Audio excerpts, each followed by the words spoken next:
Tiksitoonni walii isaaniitiin egaa hanga Beetlihemiitti haa deemnu wanta Waaqayyo nuuf ibse haa ilaallu jedhan. Wangeela Luqaas boqonnaa 2 lakkoofsa 15.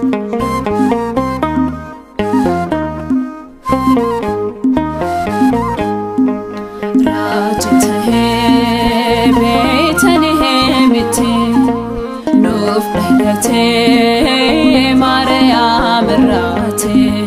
Sebehundaf Teira Qorecha Guftan Kenya Jesus Muticha Radite Betelihemite Nuf Delete Maria Merate Sebehundaf Teira Qorecha Guftan Kenya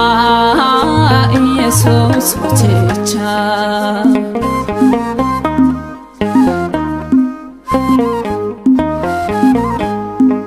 Heletu sanif ninu teira Chalele sas kuno arginira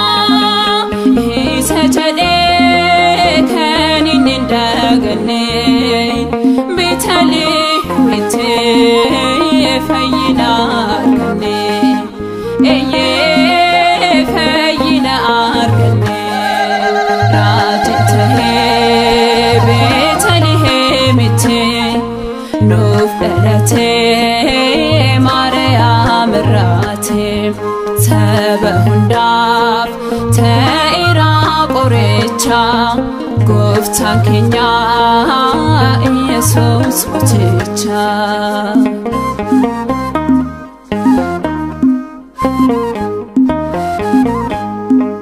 Bahafego kina fitni Ol fine saftil ben fetani Karuma isa si jan arkani Nigeleni e bargatani e bargatani Rajitahe Nuf Delete Maria Merate Sebehundaf Teira Qorecha Guftan Kenya Jesus Muticha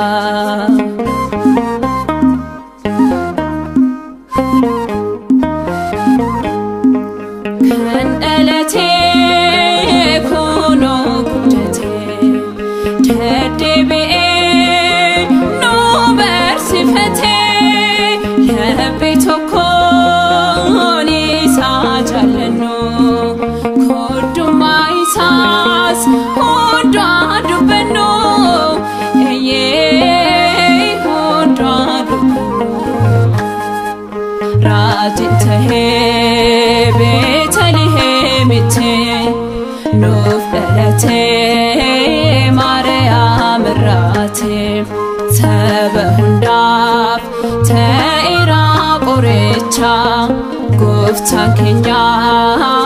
Jesus Muticha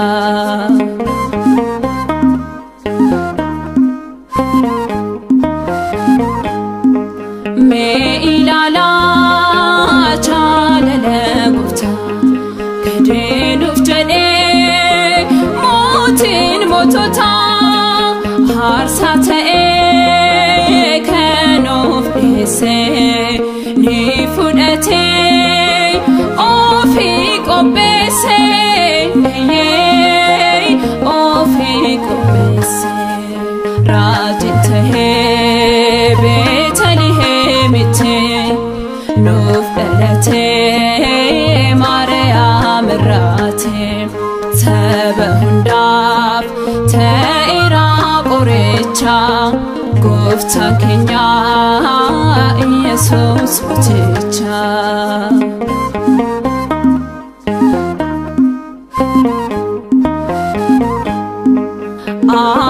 Amanuel nuetin te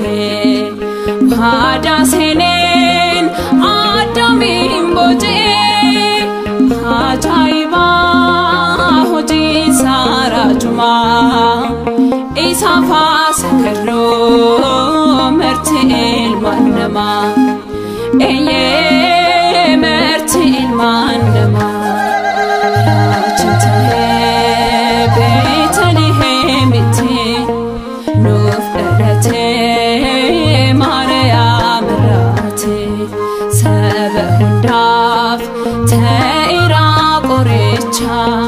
Gooftaa Yesuus mootiin mootota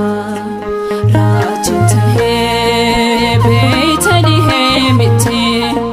nuuf dhalatee Maariyaam irraatee saba hundaaf ta'eera qoricha